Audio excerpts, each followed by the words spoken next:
Hadirin sekalian yang dirahmati Allah Subhanahu wa taala. Dialah Allah Subhanahu wa taala satu-satunya zat yang berkuasa menjumpakan orang yang berpisah dan memisahkan orang yang berjumpa. Hanya Allah Subhanahu wa taala yang berkuasa menjauhkan orang yang berdekatan dan mendekatkan orang yang berjauhan. Hanya Allah yang berkuasa menghidupkan orang mati dan mematikan orang hidup. Satu dunia orang membunuh kita tak akan mampu tanpa izin Allah. Satu dunia manusia mau selamatkan kita tak akan mampu tanpa izin Allah. Sekuat apapun kita menahan, bila Allah katakan pergi, maka dia pasti akan pergi. Sekuat apapun kita menolak, bila Allah katakan datang, dia pasti akan datang. Apa saja yang Allah Subhanahu wa taala kehendaki terjadi, pasti akan terjadi. Apa saja yang Allah kehendaki tidak terjadi, tidak akan terjadi. La ilaha illallah. Mana suara jamaah nih? La ilaha illallah. Tidak ada yang berkuasa selain Allah. Ini bukan jalan kita, Pak, tapi jalan Allah. Bukan mau kita, tapi maunya Allah. Bukan pilihan kita, tapi pilihannya Allah. Bukan kehendak kita, tapi kehendak Allah. Kita terlahir ke dunia bukan karena mau kita, tapi Allah yang hantar kita ke dunia ini. Ya, kita terlahir ke dunia adalah atas kehendak Allah. Makanya kita mesti menjalani kehidupan bukan sesuai dengan mau kita, tapi ikut maunya Allah. Nah, jadi hadirin sekalian dirahmati Allah Subhanahu wa taala. Selain Allah Subhanahu wa taala adalah makhluk, dan seluruh makhluk ini tidak bisa memberikan manfaat dan mudarat sedikit pun tanpa izin Allah. La ilaha illallah. Allah Subhanahu wa taala telah mengharamkan kezaliman atas dirinya, maka kita tidak boleh berbuat zalim. Dan dalam hadis qudsi Allah telah jelaskan, wahai hamba-Ku, kata Allah, sesungguhnya kalian semua tersesat kecuali orang-orang yang Aku beri hidayah, maka mintalah hidayah kepadaku, Aku beri kalian hidayah. Wahai hamba-Ku, sesungguhnya kalian semua lapar, kata Allah, kecuali orang-orang yang Aku beri makan, maka mintalah makan kepadaku, Aku beri kalian makan. Wahai hamba-Ku, sesungguhnya seluruh kalian telanjang kecuali orang-orang yang Aku berikan pakaian, maka mintalah pakaian kepadaku, niscaya Aku beri kalian pakaian. Wahai hamba-Ku, kalian semua siang dan malam bermaksiat kepadaku, Akulah yang maha mengampuni dosa-dosa, maka mintalah ampunan kepadaku, kata Allah, niscaya Aku akan mengampunimu. Jadi hadirin sekalian, seluruh makhluk tidak bisa memberi manfaat dan mudarat sedikit pun tanpa izin Allah. Makanya orang-orang beriman hebat, hadirin. Dia tidak takut kepada siapapun kecuali kepada Allah, tidak meminta-minta kepada siapapun kecuali kepada Allah, dan tidak berharap kepada siapapun kecuali kepada Allah. Seandainya seluruh manusia dan jin dari awal sampai akhir berkumpul dan mereka memiliki hati yang terbaik seperti hatinya para nabi, semua manusia bertakwa kepada Allah, wallahi, kata Allah, tidak akan menambah kemuliaanku sedikit pun. Seandainya seluruh jin dan manusia dari awal sampai akhir bermaksiat kepada Allah, memiliki hati yang rusak, yang buruk, hadirin sekalian, tidak akan mengurangi kemuliaan Allah sedikit pun. Allah tak perlu kita, hadirin, kita yang perlu Allah. Allah tanpa kita tetap Allah yang mulia, tapi kita tanpa Allah sampah, hadirin. Manusia ini dua aja derajatnya, hadirin, Bapak Ibu sekalian. Kalau beriman, beramal soleh, lebih mulia dari malaikat. Tapi kalau tidak beriman, walaqad dzara'na li jahannam katsiran minal jinni wal ins, nanti banyak penduduk neraka jahannam dari kalangan jin dan manusia. Lahum qulub la yafqahuna biha, aku beri hati tak digunakan untuk memahami.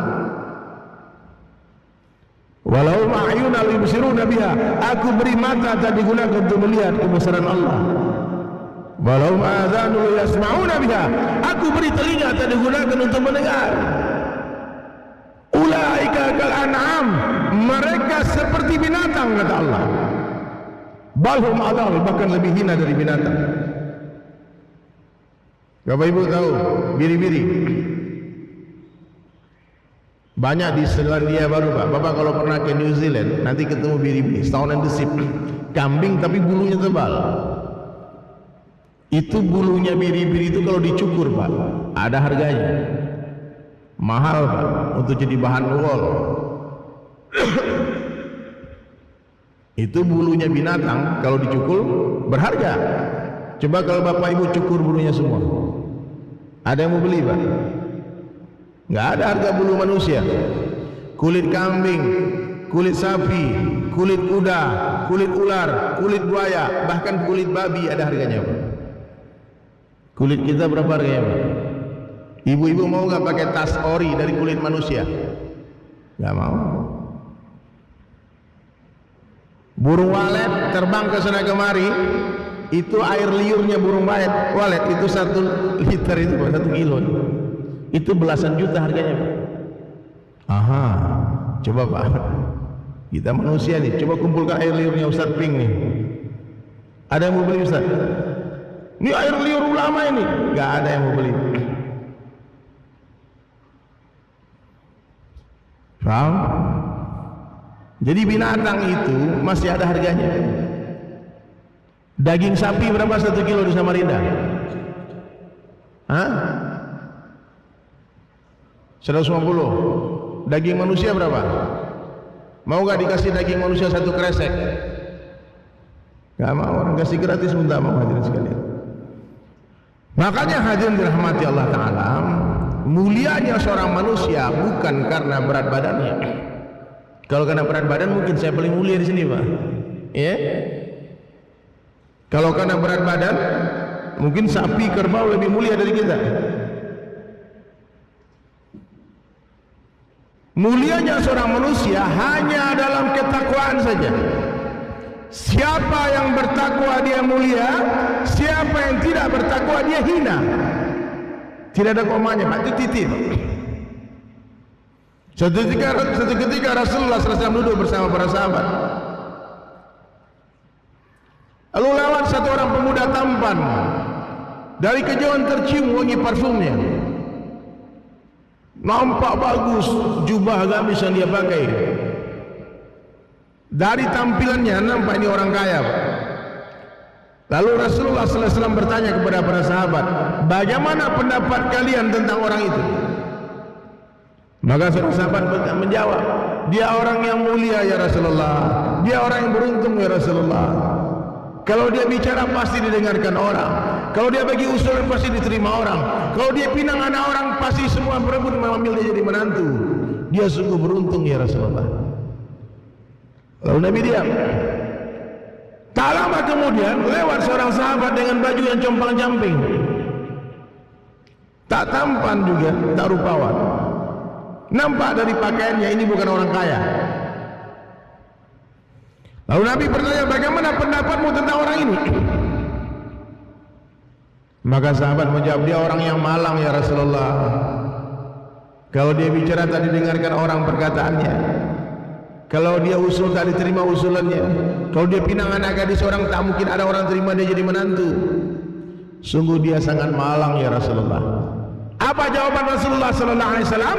Ketahuilah wahai sahabatku, orang yang kedua tadi, yang miskin tadi, dia lebih mulia dalam pandangan Allah, lebih baik dalam pandangan Allah daripada orang yang pertama seisi dunia.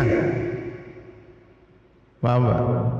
Jadi orang miskin yang tinggal di pedalaman, tak cantik, tak tampan, tak rupawan, bahkan mungkin dia penyakitan, sudahlah miskin, tidak punya apa-apa, penyakitan lagi. Tapi di hatinya ada ketakwaan kepada Allah. dia cinta kepada Allah, cinta kepada Rasulullah SAW. Ketahuilah orang semacam ini lebih mulia dalam pandangan Allah daripada seluruh raja-raja kafir yang ada di seluruh dunia ini. Paham tak? Jadi mulai hari ini Bapak Ibu sekalian, muliakanlah orang karena agamanya, bukan karena hartanya. Ini kalau ada orang kaya datang ke rumah, oh senang hati, betul. Buru-buru ngambil makan, oh ayo. Giliran saat saudara yang miskin datang, belum duduk udah ditanya kapan pulang. Ya. Muliakan seluruh orang beriman seperti memuliakan raja dan ratu. Kenapa? Karena orang-orang beriman adalah calon raja dan ratu bidadari di surga. Siapa yang sengaja melukai hati saudara muslimnya, dia pilih narasi kata-kata untuk menyakiti hati orang muslim. Kata Rasulullah SAW dalam satu hadis yang diriwayatkan oleh Ibnu Mas'ud radhiyallahu anhu, dosanya seperti menghancurkan 70 Ka'bah. Hati-hati bicara apa? Nih, ibu-ibu hati-hati berucap. Jangan dicari kalimat-kalimat yang sengaja melukai hati suami yang mencintaimu, yang mati-matian mencari nafkah untukmu. Bahkan ketika Isra Mi'raj itu Rasulullah menangis. Apa yang Nabi tangiskan? Nabi dilihatkan pemandangan neraka, banyak perempuan di dalam, menangis Nabi. Nabi tanya kepada malaikat Jibril, kenapa banyak wanita di dalam neraka? Karena lisannya yang tak pandai memuliakan suaminya. Kalau salah suaminya sedikit, langsung dia bilang, tak ada kebaikan di dirimu, ku tengok. Tidak ada kebaikan di dirimu katanya. Padahal rumah sudah dibelikan, mobil sudah dibelikan, emas kalau dipasang Pak, dari sini sampai ke lengan. Semua harta mati-matian dicaci maki orang suami di luar, pulang ke rumah gara-gara satu khilaf, satu salah yang diperbuat. Apa kata perempuan tadi yang ahli neraka? Tidak ada kebaikan di dirimu, ku tengok. Hati-hati ya. Perempuan ini mudah masuk surga kalau meninggal wanita solehah. Dia sholat dengan sempurna, jaga sholat 5 waktu, berpuasa di bulan Ramadan, dia tutup aurat dia, lalu dia taat kepada suami dan dapat ridho suami, dah halal jannah, masuk surga. Yang mudah ya Pak. Bahkan wanita-wanita secara otomatis mendapat transferan pahala tanpa diniatkan. 100%, 100% pahala suami Allah alirkan ke buku catatan amal istri. Bapak sholat 5 waktu di masjid, perempuan tak wajib ke masjid, tapi jangan usah khawatir. Kalau suami ibu sholat di masjid, ibu tetap dapat pahala sholat di masjid. Hebat kan? Maka sungguh malang seorang wanita yang punya suami tidak mau sholat, tidak mau beramal, tidak mau baca Quran, tidak mau berzikir, tidak mau majlis, tidak mau ta'lim, tidak mau selawat, tidak mau dakwah, tidak mau umrah, tidak mau haji. Ya Allah, yang dicari cuma uang saja, yang ditransfer cuma buku catatan, buku rekening bank istri saja, tapi buku catatan amal tak ditransfer. Jadi kalau bapak-bapak ini sayang sama istri Pak, perbanyak amal, rajin-rajin sholat malam, insyaallah ya. Dan dosa istri mengalir ke buku catatan amal suami. Sungguh malang nasib kita lagi-lagi nih Pak. Pahala kita mereka dapatkan, dosa mereka kita dapatkan. Kalau istri tadi bermaksiat, tidak tutup aurat, kalau dia masih gadis, mengalir pahala, mengalir dosa ke ayahnya. Kalau sudah punya suami, mengalir ke suaminya. Jadi kalau sayang sama ayah nih, anak-anakku, adik-adikku sekalian, tutup aurat kalian. Kalau sayang sama suamimu, tutup auratmu. Sampai Nabi katakan, kalau boleh manusia sujud kepada manusia, pastilah aku akan perintah para wanita sujud di kaki suaminya. Jadi wanita itu masuk surga gampangnya, menikah, taati suamimu, dapat ridho suami, dah halal jannah. Jadi hadirin sekalian dirahmati Allah Ta'ala, tidak ada kebetulan di dunia. Saya tidak tahu ada jadwal di Pemprov ini awalnya, saya cuma diundang sama Tenggarong ya, Kukar. Tahu-tahu dikasih tahu sama Pak Syafi'i, ini ada masjid Pemprov. Ya udah, pokoknya sebelum pulang kita kemana aja. Ya, dakwah itu nggak mesti di masjid. Semalam di kafe kita dakwah, Pak. Ya, orang yang tidak mengundang aja kita datangi, apalagi yang mengundang. Kalau diundang oke lah, siap. Ya, jadi datang ke sini semata-mata karena Allah. Momentumnya pas lagi ya, ada Isra Miraj ya. Apa judulnya? Wah, Isra Miraj. Kalau bicara Isra Miraj berarti bicara sholat. Merayakan Isra Miraj tapi nggak sholat, gimana ceritanya? Itu hadiah yang Allah berikan kepada umat Rasulullah SAW. Sholat ini hadirin, puncak kenikmatan surga itu sujud. Nanti setelah ahli surga menikmati istana dari emas, makanan-makanan surga, pakaian surga, lalu Allah kumpulkan nanti manusia semuanya, dan itu puncak kenikmatan surga, menatap indahnya wajah Allah. Setelah Allah memperlihatkan indahnya wajahnya, lalu Allah bertanya kepada seluruh ahli surga, apa yang kalian mau sekarang? Serentak seluruh ahli surga bersujud kepada Allah. Jadi sujud ini puncak kenikmatan surga. Sungguh malang orang di dunia yang tak pernah bersujud. Bersujud itu luar biasa hadirin. Kita berbisik di bumi namun terdengar di langit. Di atas sajadah tempat curhat terindah. Kalau mau curhat jangan di TikTok, jangan di Facebook, jangan di sosmed. Ini saya nasihati yang udah berumah tangga ya. Seberat apapun masalah rumah tangga kalian, jangan sekali-kali post di sosial media, please. Itu jejak digital abadi sampai kiamat. Ditengok sama anakmu, sama cucumu. Menepuh air di dulang, yang malu muka kita. Kalau sudah tak mampu lagi bertahan, ada pengadilan agama, bicara baik-baik, kita berpisah, tak mungkin lagi kita bersuami istri berumah tangga. Mari kita menjadi saudara saja. Mantan istri ada, mantan suami, tapi mantan anak tidak ada. Mantan mertua itu nggak ada, mertua itu tetap jadi mahram sampai kiamat. Ya, nah, jadi hadirin sekalian, kenapa Nabi Sallallahu Alaihi Wasallam diisrakan lalu dimi'rajkan? Minal masjid ilal masjid, minal masjidil haram, ayat dibaca Ustaz tadi, ilal masjidil aqsa. Naik kendaraan tercepat, burak, masya Allah. Ditemani oleh Jibril alaihissalam, amirul malaikat, pemimpinnya para malaikat. Diajak jalan-jalan healing saudara sekalian. Jadi kalau lagi sedih Pak, itu tahun duka cita wafatnya Ibunda Khadijah dan wafatnya paman tercinta Abu Thalib. Tahun duka cita, hari-hari Nabi menangis menatap. Kesedih kehilangan cintanya satu-satunya. Rasulullah itu jangan dipikir Pak tukang kawin ya, orang-orang kadang-kadang pikir Rasulullah suka nikah. Rasulullah itu monogami sampai wafatnya Ibunda Khadijah. Tidak pernah tengok-tengoklah perempuan lain dan sebagainya. Apalagi berniat untuk menikah. Umur 25 tahun, laki-laki tertampan di Mekah waktu itu. Bahkan manusia yang paling indah wajahnya pernah Allah ciptakan adalah Rasulullah Sallallahu Alaihi Wasallam. Ibunda Khadijah seorang janda yang super cantik, tercantik di Jazirah Arab. Jangan sembarang Pak. 2/3 tanah Mekah atas nama Ibunda Khadijah, wanita terkaya di Mekah, di Jazirah Arab, tercantik, semua orang ingin menikahinya. Tapi ternyata Ibunda Khadijah cerdas. Ketika dia sudah tahu berita bahwasanya Muhammad Sallallahu Alaihi Wasallam akan menjadi Rasul, beliau langsung melamar Rasulullah Sallallahu Alaihi Wasallam. Jadi ibu-ibu ini maaf kalau ada janda-janda kaya di sini nih, tahu tuh lihat ada ustadz yang ganteng berondong, boleh datangi dia. Ayo jadi imamku, boleh silakan. Kamu nggak usah pikir dunia, kamu dakwah saja, hartaku banyak, aku habisin untukmu. Masya Allah, takbir, boleh.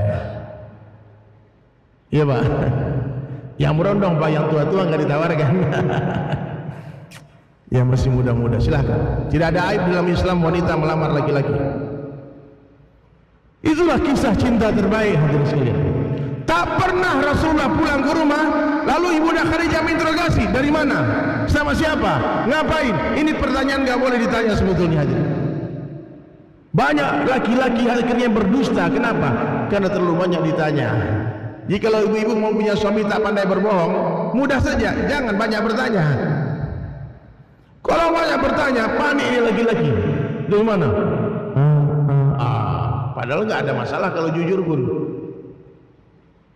Kalau suami tak bercerita, jangan bertanya. Tugas istri hanya melayani suami. Sami'na wa ata'na. Kalau ibu-ibu lagi masak, suami panggil, matikan kompormu. Jangan bilang sebentar lagi masak. Itu tidak taat namanya. Wanita yang taat kepada suami, sami'na wa ata'na. Kalau saja suamimu memanggilmu di atas punggung onta, kata Nabi, taati dia. Paham nggak maksudnya, Pak? Nah, suamimu memerlukan kamu di atas punggung onta. Kalau sekarang di mobil lah. Tapi hati-hati, CCTV banyak, bahaya. Goyang-goyang untuk mobil nanti tangkap pos satpam nanti, jangan. Intinya perempuan tidak boleh menolak suaminya. Itu yang diajarkan hikmah. Hilanglah wanita terbaik, tercantik tadi, terkaya, Masya Allah, habis seluruh harta aja beliau. Terakhir Ibunda Khadijah memakai baju bertambal-tambal. Rasulullah sering bertidur-tiduran di pangkuan Ibunda Khadijah radhiyallahu anha. Satu hari menetes air di pipinya Nabi sallallahu alaihi wasallam. Ternyata air mata Ibunda Khadijah jatuh. Lalu Rasulullah bertanya, "Kenapa menangis wahai istriku? Apakah kamu menyesal bersuamikan aku? Habis hartamu." Kata beliau, "Tidak wahai Rasulullah. Yang aku tangiskan sudah tidak ada lagi harta yang mau kuberikan untuk membantu dakwahmu. Sekiranya aku meninggal terlebih dahulu, ada beberapa permintaan Ibunda Khadijah. Salah satunya apa? Tolong kafankan aku dengan sorbanmu." Jadi sorban Nabi itu besar, Pak, bisa jadi kain kafan. Ini kain kafan nih, Pak. Ya. Tolong kafankan aku dengan sorbanmu. Itu diberikan oleh Rasulullah. Kemudian, kalau saja nanti ada jamaahmu, sahabatmu yang hendak berdakwah, keluar khurus fisabilillah, keluar dari kota Mekah, lalu hendak menyeberangi sungai, tak ada jembatan untuk menyeberang, gali kuburanku, ambil tulang belulangku, jadikan tulang-tulangku sebagai jembatan supaya dakwah tersebar ke seluruh dunia. Itulah wanita terbaik yang berada di dunia ini, Ibunda Khadijah. Di tahun itu wafat, meninggal, Nabi berduka. Lalu diperjalankan oleh Allah Ta'ala. Nabi bukan berjalan, Pak. Kalau berjalan nggak masuk akal. Semut nih, kalau ada semut, kira-kira masuk akal nggak semut tadi bisa berjalan sampai ke Jakarta, Pak? Hai semut, kau pergi ke Jakarta sana. Paling dia bilang jauh om. Tapi kalau semut tadi nempel di kue, di roti, lalu roti tadi masuk ke tasnya dari Sulaiman, besok subuh terbang ke Jakarta, sampai itu semut di Jakarta besok, Pak. Ya, semut tidak berjalan sendiri, namun diperjalankan. Baginda Rasulullah SAW tidak berjalan, tapi diperjalankan oleh Allah. Allah hentikan waktu di satu tempat, perjalankan waktu di tempat yang lain. Ya, jadi hadirin sekalian, bagi Allah itu mudah saja. Allah berkuasa memasukkan unta ke lubang jarum tanpa harus membesarkan lubang jarumnya atau tanpa harus mengecilkan untanya. Banyak orang-orang berpikir, mana mungkin satu malam bisa naik langit ke-7 lalu turun lagi. Bapak tahu Ashabul Kahfi, 7 orang pemuda yang Allah tidurkan di dalam gua. Berapa lama ditidurkan? 309 tahun. Dan ternyata ketika mereka bangun, tak berkerut kulit mereka, tak beruban rambut mereka. Mereka seperti tidur dalam waktu beberapa jam saja. Ternyata waktu di dalam gua dihentikan oleh Allah, waktu di luar gua berjalan 309 tahun. Bisa nggak Allah, Pak? Bisa. La ilaha illallah. Bisa aja nih kita ceramah-ceramah, pas keluar tahu-tahu udah tahun 2030, 2070, bisa aja. Apa yang nggak bisa? Allah kuasa, makhluk tak kuasa. Apa saja yang Allah kehendaki terjadi, pasti akan terjadi. Apa saja yang Allah kehendaki tidak terjadi, tidak akan terjadi. La ilaha illallah. Inilah hadiah dari Allah. Salat, mi'rajul mu'minin, mi'rajnya orang beriman. Saya 25 tahun lalu, Bunda, ayahanda, abang kakak semua, masih metal waktu itu, Ustaz Ping. Rambut masih gondrong, jauh dari agama di Bali. Lalu saya masuk satu masjid namanya Masjid Ar-Rahman di Kuta, di Legian. Dan saya melihat ada rombongan jamaah tabligh lagi ta'lim. Dia bawa kitab Fadilah Amal. Lalu mereka membaca satu hadis yang mengesankan hati saya waktu itu. Saya nguping-nguping, saya tidak dulu di majelis itu, tapi saya nguping. Apa yang dibaca? Ternyata mereka membaca satu hadis ancaman meninggalkan sholat di masjid berjamaah. Kata Rasulullah SAW, sungguh ingin aku kumpulkan pemuda-pemuda dan aku akan memerintah mereka mengumpulkan kayu bakar untukku, dan aku akan mendatangi laki-laki yang sholat fardu di rumah-rumah mereka, dan aku akan bakar rumah mereka. Rasulullah begitu marah, begitu murka, sehingga berniat membakar rumah laki-laki yang sholat fardu di dalamnya. Tanya nih Habib, tanya nih Pak Kiai, Ustaz semua, Ustaz Ping, tanya semua ulama, apa kedudukan hadis itu? Ada di Riyadhus Shalihin, Bukhari, Muslim itu. Ada di Muntakab Hadis, banyak kitab-kitab fadilah saya baca, ada hadis itu dimasukkan. Dan waktu mendengar hadis itu saya langsung berdoa kepada Allah dalam hati, ya Allah, aku bersumpah demi Allah, ini sumpah saya, boleh Bapak tiru Pak? Bersumpah wallahi, mulai hari ini saya tidak akan tinggalkan sholat 5 waktu di masjid dengan sengaja sampai mati. Itu sumpah saya. Sampai berapa? Sampai kapan? Ada teman, lama kali dari sampai mati. Kalau besok aku mati, sampai besok saja. Tapi ini udah 25 tahun nggak mati-mati. Padahal saya sudah bawa kain kafan kemana-mana Pak, tapi nggak mati juga, belum mati juga. Tapi suatu hari jamaah akan mendengar berita, Deru Sulaiman sudah tidak ada di dunia ini, sudah melanjutkan perjalanan berjumpa dengan Allah, berjumpa dengan kekasih hati Rasulullah SAW, berjumpa dengan para wali-wali Allah, berkumpul di sana bersama. Di sanalah tempat tinggal kita, bukan dunia Pak. Dunia bukan tempat tinggal, dunia di tempat meninggal. Dunia bukan tempat tinggal kita, tapi dunia adalah tempat yang akan kita tinggalkan. Ini bapak-bapak yang dengar hadis itu, berani nggak bersumpah kayak gitu? Ayo ikuti saya ya. Bismillahirrahmanirrahim. Ada yang ikut? Kemarin diam semua. Apa yang ditakutkan? Bahkan guru saya mengatakan, Der, azan itu dikumandangkan untuk memanggil orang-orang lalai. Azan itu dikumandangkan pakai speaker untuk memanggil para pencinta dunia. Karena orang-orang yang merindukan Allah, orang yang betul-betul mencintai Allah, tak perlu dipanggil. Sebelum azan mereka sudah di masjid. Mereka yang menunggu azan di dalam masjid. Itu betul Pak. Sudah jelas. Allahu Akbar, Allahu Akbar, Allahu Akbar, Allah 4 kali diulang Allahu Akbar. Masih meeting, masih paripurna, masih di toko, masih bersenda gurau dengan anak istri. Kata Ibunda Aisyah radhiyallahu anha, ketika aku sedang bersenda gurau dengan Rasulullah SAW, bercengkrama dengan Nabi, tiba-tiba terdengar suara panggilan azan Bilal. Rumah mereka sebelahan Pak. Rumah Nabi itu dulu di luar masjid, buka pintu langsung masuk mihrab. Karena pelebaran Masjid Nabawi jadi di dalam masjid. Itu yang jadi kuburan Nabi Rasulullah SAW, Abu Bakar dan Umar, orang udah itu. Apa kata Ibunda Aisyah radhiyallahu anha? Ketika Rasulullah mendengar azannya Bilal, beliau langsung berdiri, pergi meninggalkan aku seperti orang yang tidak pernah mengenaliku. Nggak ada cipika-cipiki Pak. Ayo sayang, aku pamit dulu ya.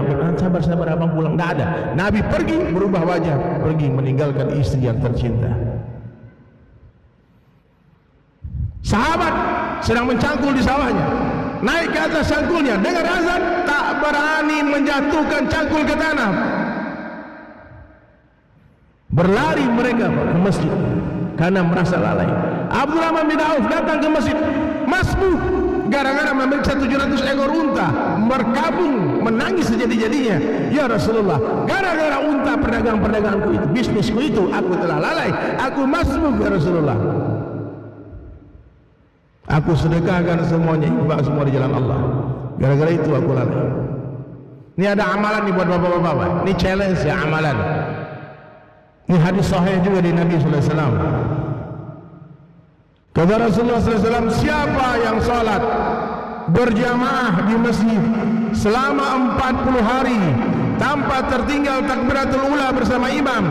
Maknanya imam takbir kita di belakang, tidak masbuk satu waktu pun, subuh, zuhur, asar, maghrib, isya, imam takbir kita di belakang, tidak satu waktu pun miss. Selama 40 hari, berarti 200 kali sholat berturut-turut. Saya Pak untuk amalkan hadis ini Pak, berkali-kali 4 bulan di masjid, tak keluar masjid. Nggak mudah Pak. Kadang di hari ke-35 los, mencret perut Pak, lari ke toilet, masuk masjid, imam udah mulai takbir. Kata guru saya, ulang hitung dari awal, karena hadisnya berturut-turut. Meskipun sudah 39 hari, ternyata masbuk satu, ulang hitung lagi hari pertama. Sebelum mati, usahakan amalkan hadis ini Pak. Siapa yang mampu sholat selama 40 hari tanpa tertinggal takbiratul ula bersama imam, bara'atun minan nar wa bara'atun minan nifaq, dijauhkan dari api neraka jahanam, dijauhkan dari sifat munafik. Orang munafik itu bahaya Pak, lisannya mengaku Islam, hatinya tidak. Itu munafik. Dan 2 waktu sholat kata Nabi sungguh sangat berat bagi orang munafik. Sholat apa? Sholat subuh dan isya berjamaah di masjid. Maka kalau memang benar-benar gembira dengan peristiwa Isra Mi'raj sampai bikin acara seperti ini, saya berharap di masjid ini sholat subuh seperti sholat Jumat. Amin. Ustaz, berapa orang sholat subuh di sini Ustaz? 2 saf. Kalau sholat Jumat sampai keluar nggak muat masjid. Mana yang lain itu Pak? Perintah sholat 5 waktu bukan Jumatan aja Pak. Kita bukan agama lain. Kalau agama lain sekali seminggu dia ke tempat ibadahnya. Sekarang orang Islam ikut-ikutan juga sekali Jumat aja. Sekali setiap Jumat ke masjid. Istighfar banyak-banyak. Raka'atain fajri khairan minad dunya wa ma fiha. 2 rakaat salat sunnah sebelum subuh lebih berharga daripada dunia beserta isinya. 1 langkah ke masjid mengangkat 1 derajat, 1 langkah menggugurkan 1 dosa.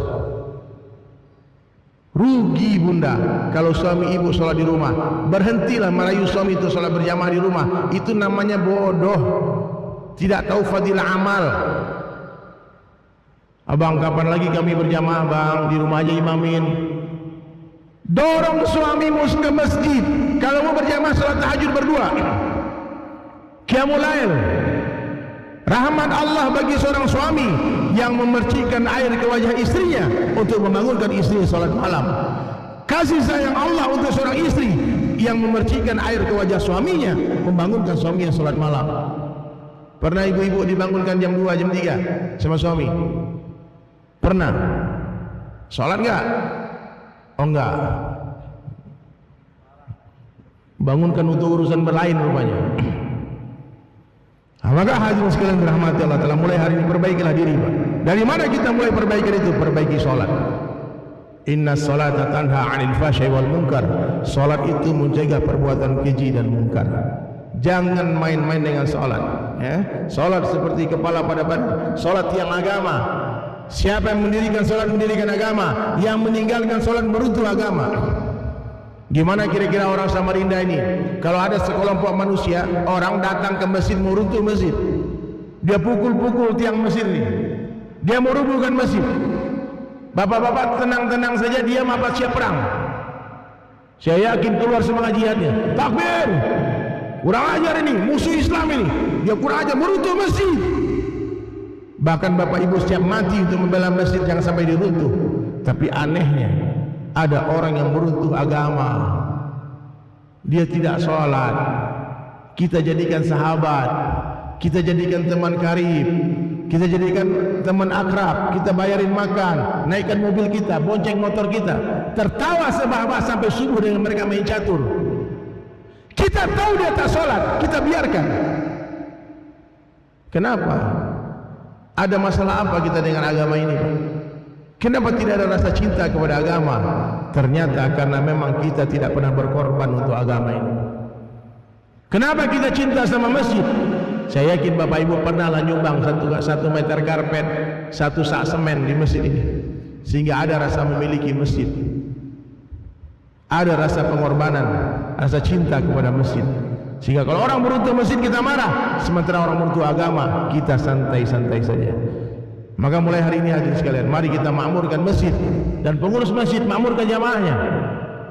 Jamaah memakmurkan masjid, masjid memakmurkan jamaah. Masjid ini markas dakwah, masjid ini markas ibadah, markas ta'lim, markas zikir, markas salawat, dan markas khidmat. Orang lapar masuk masjid mesti makan di masjid mestinya. Setiap masjid mesti ada dapurnya, ada kulkasnya, ada dispenser air di depan itu. Kemarin di Tenggarong tadi saya tengok ada masjid di pinggir jalan itu. Oh, ada dispenser, ada kopi susu, ada teh semua. Wah, ini bagus. Masjid kita ada kan? Ya. Dibuat, Pak. Jadi anak-anak muda senang nongkrong di masjid. Masjid menjadi tempat yang paling nyaman, yang paling indah. Karena ini rumahnya Allah, ini rumahnya Rasulullah SAW, dan ini rumahnya orang-orang muttaqin, orang-orang bertakwa.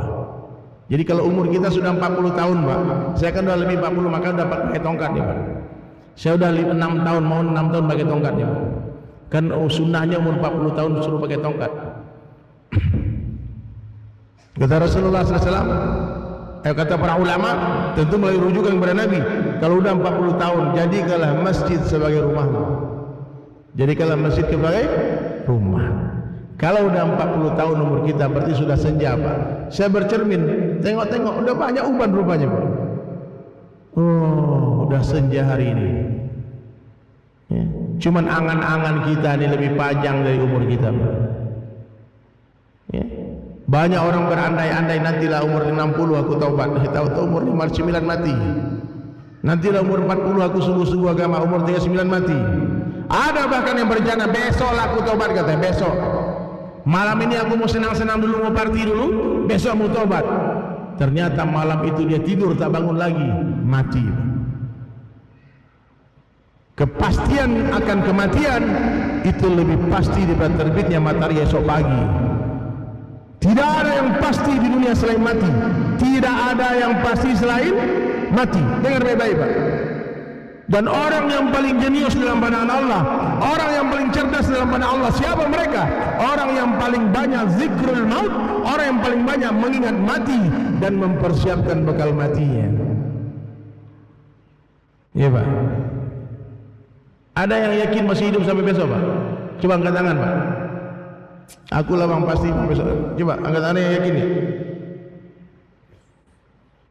Malaikat maut 70 kali setiap hari menatap wajah kita.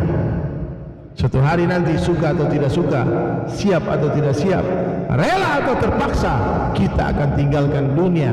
Menangis anak istri, menangis suami. Berapa lama mereka menangis? Tak sampai 10 menit. Nangis 1 menit menangis sudah perih mata. Berhenti. Jenazah masih terbaring di tengah rumah, datang teman lamanya. Mulai kemana aja? Udah mulai tertawa terbahak-bahak.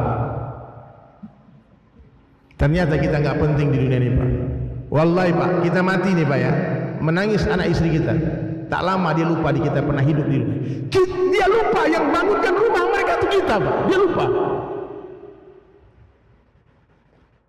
Tak sedikit cerita rumah megah dibangunkan, mati muda ternyata, Pak. Akhirnya datang laki-laki lebih tampan dari dia, masuk untuk menikmati rumah itu. Nafsi, nafsi. Nanti ujungnya kita sendiri-sendiri. Jangan gara-gara sibuk mengurus anak istri kita lupa diri kita sendiri. Maka dengan kita banyak-banyak itikaf di masjid, luangkanlah waktu untuk dakwah. Saya, Bunda, Bapak-bapak, meluangkan waktu 10% khusus untuk masjid. Kalau satu hari 24 jam, saya tidak akan keluar dari masjid selama 2,5 jam. Dari sebelum subuh sampai terbit matahari isyraq, saya di masjid. Tak boleh orang ganggu tuh. Setiap bulan saya matikan handphone 3 hari bersama Allah di masjid. Tak boleh ada satu manusia pun ganggu, nggak boleh. Saya belajar menghilang dari dunia, tapi bisa pulang insya Allah. Pergi tapi bisa kembali. Karena suatu hari nanti kita akan menghilang dan tak pulang lagi. Dan suatu hari nanti kita akan pergi dan tak kembali lagi. Ajarkan istri hidup bersama dengan Allah. Berterusan seorang suami di rumah akan merusak hubungan istrinya dengan Allah. Maka hadirin sekalian, tugas kita seorang suami apa? Memperkenalkan Allah kepada istri kita. Karena nanti di kubur tak ditanya siapa suamimu, yang ditanya man rabbuka, siapa Tuhanmu. Tugas seorang ayah meyakinkan anak-anaknya, nak, satu subhanallah itu lebih berharga daripada seluruh kerajaan Nabi Sulaiman. Itu tugas kita. Ayah tak bangga kau jadi menteri, jadi gubernur, jadi wali kota, bupati, nak. Jadi artis terkenal, ayah tak bangga. Yang ayah bangga kau sholat subuh di masjid. Itu baru anak ayah. S3, S2, S1, kuliah luar negeri, tak sholat, gagal kita jadi orang tua. Ya, karena kita mati nanti terputus semua amalan kecuali 3. Salah satunya doa anak yang soleh. Anak kita banyak berdoa, tapi tak ada yang soleh, tak ada yang diterima doa mereka. Jadi syarat doa kita diterima, kita harus mensolehkan diri kita.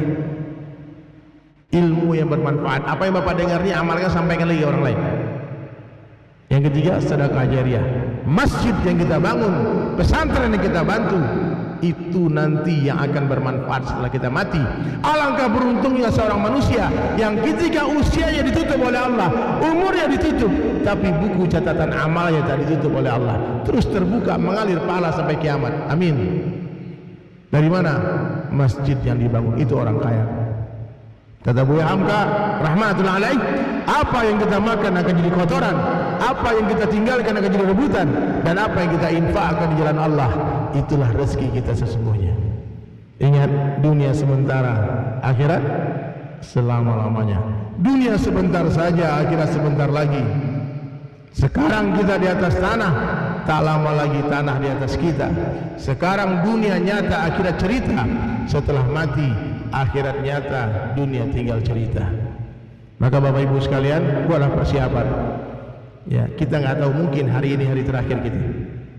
Mungkin hari ini hari terakhir. Oh, aku masih muda Ustaz, aku sehat. Jangan tertipu dengan usia muda, karena malaikat maut tak cari orang tua. Jangan tertipu dengan badan yang sehat, karena malaikat maut tak mencari orang sakit. Lahir memang lebih duluan ibu dari anak, tapi urusan kematian kadangkala lebih duluan cucu daripada nenek, daripada kakek. Maka buatlah persiapan, cari harta sebanyak-banyaknya, silahkan, gunakan seperlunya, sisanya fisabilillah, bantu agama Allah. Ingat, kebahagiaan itu bukan ketika diberi, tapi ketika memberi. Banyak tadi saya lewati tempat-tempat mau bangun masjid, mau bangun pesantren. Cari bunda, cari mana yang memerlukan bantuan kita. Ya, investasi akhirat, kirimkan ke akhirat. Itu orang yang cerdas. Kalau kita sering mengirimkan harta-harta kesayangan kita ke akhirat, maka kita akan rindu berjumpa dengan harta itu. Orang yang sering berkirim ke kampung halamannya, dia akan rindu pulang kampung. Tapi orang yang tak punya rumah di kampungnya, dia sibuk membangun rumah di perantauan, dia takut pulang kampung, takut dicaci maki sama ayah ibunya, tidak pernah berkirim ke kampung halaman. Tapi orang yang berkirim ke kampung halaman, dia telah membangun rumah di kampungnya, ada mobil di kampungnya, bahkan ada calon istrinya yang cantik di kampungnya. Pasti orang itu rindu untuk pulang kampung. Jadi dipastikan orang-orang dermawan, orang-orang yang rajin berkirim ke akhirat, orang-orang itu tak ada yang takut mati. Bahkan mereka semua menunggu kapan waktu pulang kampung itu datang. Buatlah persiapan. Yang belum beli kain kafan, belilah kain kafan. Ya, minimal itu untuk bahan zikrul maut kita. Ya, di Jakarta sekarang lagi tren membeli lahan kuburan, Pak. Karena kuburan di Jakarta udah lantai 3, Pak. Tanah di Jakarta mahal, jadi kuburan rupanya tiap hari orang mati. Tanah kusir itu udah lantai 3, Pak. Lantai 1, lantai 2, lantai 3. Jadi kuburan udah 1 meter ya panjang tingginya. Makanya orang-orang kaya sekarang beli lahan-lahan kuburan, mahal-mahal harganya. Ya, sekarang kalau di Kalimantan mungkin tak perlu dengan tanah kuburan ya, karena tanahnya berhektar-hektar, Pak. Tapi alangkah indahnya kalau nanti kita mati sebagai matinya para sahabat radhiyallahu an, mati dalam dakwah, mati lagi mensyiarkan agama Allah di ujung-ujung dunia. Amin.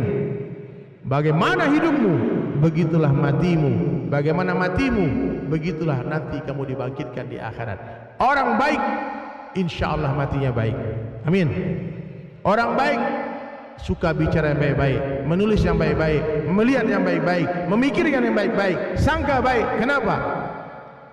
Orang sangka baik, hati jadi baik. Kalau hati kita sudah baik, mati kita baik. Orang-orang yang husnuzon, insyaallah matinya husnul khatimah. Tapi orang-orang yang suuzon, kemungkinan besar matinya suul khatimah. Mungkin itu saja hadirin sekalian, apa yang saya sampaikan direnungkan, dimasukkan ke dalam hati, kemudian diamalkan dan disampaikan. Ingat, siapa yang belajar hanya dengan mendengar saja, dia akan lupa. Siapa yang belajar dengan melihat, dia akan ingat. Dan siapa yang belajar dengan mengamalkan, dia akan faham.